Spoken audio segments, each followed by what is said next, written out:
What's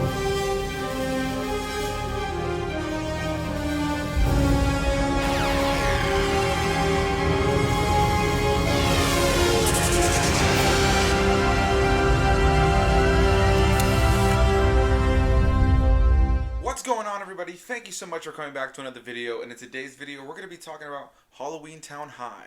Rashad G Reviews is back once again for another Halloweentown movie. If you guys are just hopping into this, we've already done the first two movies. Go check out those reviews. So we're going to hop right into this. We're going to hear from Rashad in just a little bit, but let me go ahead and start this off by saying a big thanks to Rashad for being down to check out these films that for me are nostalgic rewatches, except for the fourth one, which I've never seen before, and I'll talk about that in just one moment. But yeah, I just want to say a big thanks to Rashad for being in these videos and being down to just watch all of these random movies that I have him watch. You know, I know that these movies are not something he grew up with, or even films like this, so it's always just kind of a funny thing for me to put him through these movies, and his reactions are great. So we're going to hear from Rashad in just a little bit, but let's go ahead and jump into Halloweentown 3, or as it's called, Halloweentown High. So the movie opens up and we're reintroduced to the Cromwell family. Of course, you have Marnie, you have Dylan, you have Gwen, you have Aggie, and you have Sophie. And this time around, they kind of really sideline the character of Sophie. She already wasn't a huge part of the second film, but the first film, you know, and Rashad talks about it a little bit more later on, she was just one character that, you know, was kind of the one that seemed like she had powers that she didn't really know how to control. She's already kind of strong. She can do things that she doesn't know that she's doing, and they kind of set her up to be one of the more interesting ones in the family, but then they go nowhere with it. This movie essentially just kind of kicks her out of the story, and in the fourth film she doesn't even make an appearance. She's only mentioned. And so yeah, I said earlier that I haven't seen Halloweentown 4. What I meant is that this is the time that I'm doing it for the video is the very first time that I watched it. I actually just watched it yesterday as of filming this.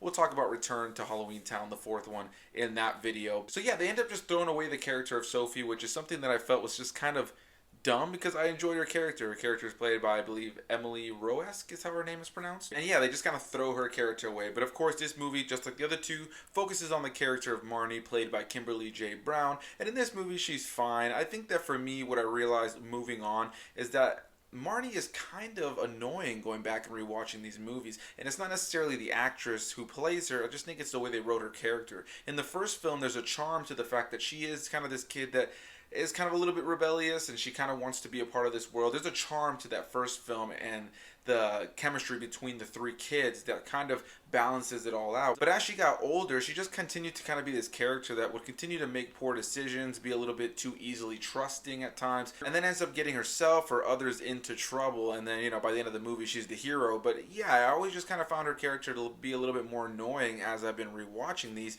And I would say with the third one, she's at her worst in my opinion. And it's a bummer because this is actually the last time Kimberly J. Brown would play Marnie. Like I mentioned, I just watched the fourth one for the first time ever in my life, even though I've seen those first three a bunch of times. And the reason for that is because when I was younger, I started seeing the marketing for that fourth film, and the biggest shock to a lot of us Halloweentown fans, all, you know, the kids that the movies came out for, yeah, the biggest shock was the fact that Marnie was no longer in the film, or the lead actress who played her is what I should say. Kimberly J. Brown was not actually called back to play Marnie in the fourth film, so I always just felt it was really strange. That one felt disconnected just on a visual level, and I never watched it because I liked Kimberly J. Brown as Marnie. I actually recently watched a video as well where she talked a little bit about why, and according to her, they just didn't call her back, and she was available to film and they just didn't call her back. I am very curious as to why that is, but what I will say is that I enjoy Kimberly J. Brown in this movie. I much prefer her as Marnie than the girl that they recasted her with in the fourth film,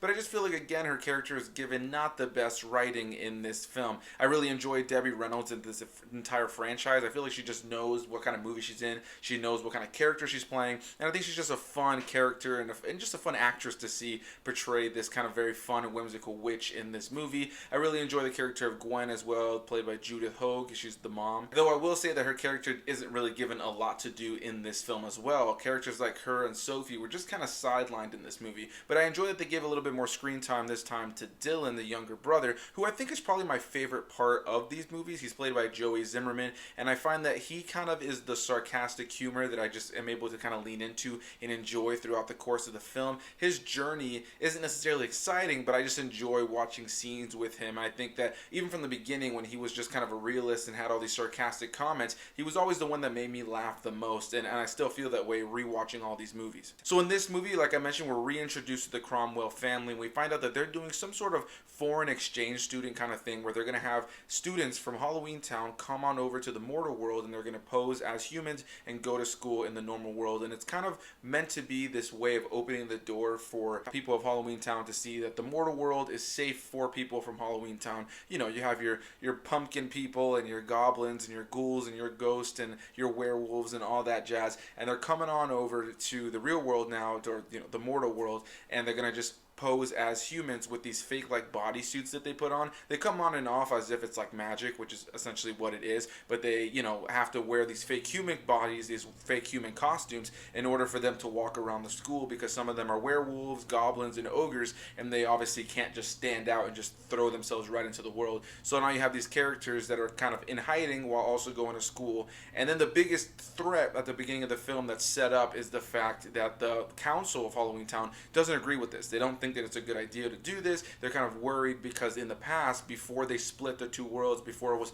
Halloweentown and the mortal world, there was knights in the mortal world that would chase down the people of Halloweentown, and so they're concerned that the knights are still existing in the mortal world. Marnie, in a very selfish way, just kind of being her ditzy self, ends up completely betting her family's entire magical power on the fact that there are no knights or any sort of threat to these Halloweentown students in the real world. Of course, when she comes out of that council meeting, her family's like, why would you bet our powers? But that's just Marnie making really dumb decisions, again bringing me back to what I said about her earlier. So now she has until Halloween night, I think at like midnight or something like that, to make sure that these kids are safe and prove to the Halloweentown Council that they can be safe and that these knights no longer exist. Except it turns out that one of the people who's on the council, whose son is one of the students who's coming to the mortal world, is actually going to start to kind of dabble with some things and create some threats that were not already there, just so that he can actually take the Cromwell power. So that's essentially the premise and what ends up playing out in this movie. Now, before I get into my thoughts on the movie itself outside of that premise, let's go ahead and hear what my buddy Rashad G Reviews have to say about this.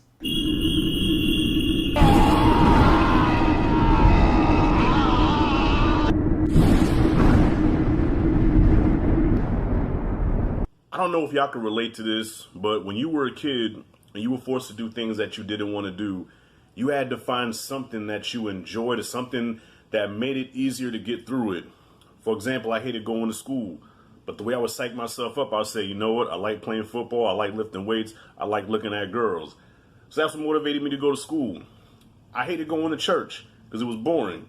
So the way I got through that, I said, okay, after church, they sell those nice freeze cups or those sherbets. I looked forward to that. So with these Halloweentown movies, Perez, that you recommended to me, I said, I'm not looking forward to these, but I said I need to find something to where I can get through it. And with the first two movies, I could say, as bad as those movies are, they were at least entertaining. They did not bore me. I can't say the same for this one. Halloweentown High bored the shit out of me. I'm just going to get right to it, Perez. This movie bored me. I don't know if it's because I was in a bad mood. I don't know if it's just because I was tired. I've been playing daddy daycare all week. My body's weary. I needed to watch something to entertain me. And watching this movie, Perez, I actually went to sleep.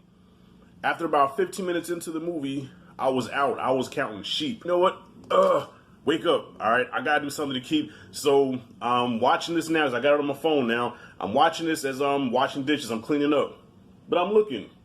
I made myself a chopped cheese sandwich. Chopped cheese, that's a New York thing. Yeah, I don't know if y'all know about that. I made me a homemade chopped cheese sandwich. I'm watching it as I'm making the sandwich. I'm eating the sandwich and I'm trying to watch it. Okay, I'm getting through this now. But after that sandwich done kicked in, the itis kicked in, I went to sleep again. This didn't have any of the charm of the first movie. It didn't have the how can I put it? The interest that the second movie had, where the stakes were higher, there were obstacles to get through. And I guess there's obstacles to go through in this one also, but it just didn't keep my attention. I didn't care not one bit. All right? I just did not care. All right, there's a new boy that's introduced. She's got another boy that's giving her, once again, the F me eyes. She's giving him the F me eyes, and I'm thinking to myself, okay, it's going to be another one of them situations where he starts out being nice, like the guy in the second movie, he ends up being a jerk. which I just knew it was going to play out that way because this kid, first of all, he was too goddamn nice. Second of all, he was annoying as shit. He kept popping up out of nowhere like the Winter Soldier. He was a stalker. He was stalking this girl.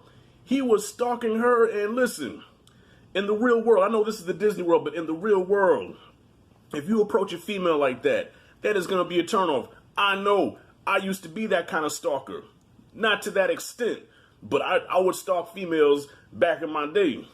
And it did not work for me, so I had to switch the game up and then, you know, kind of flip the script.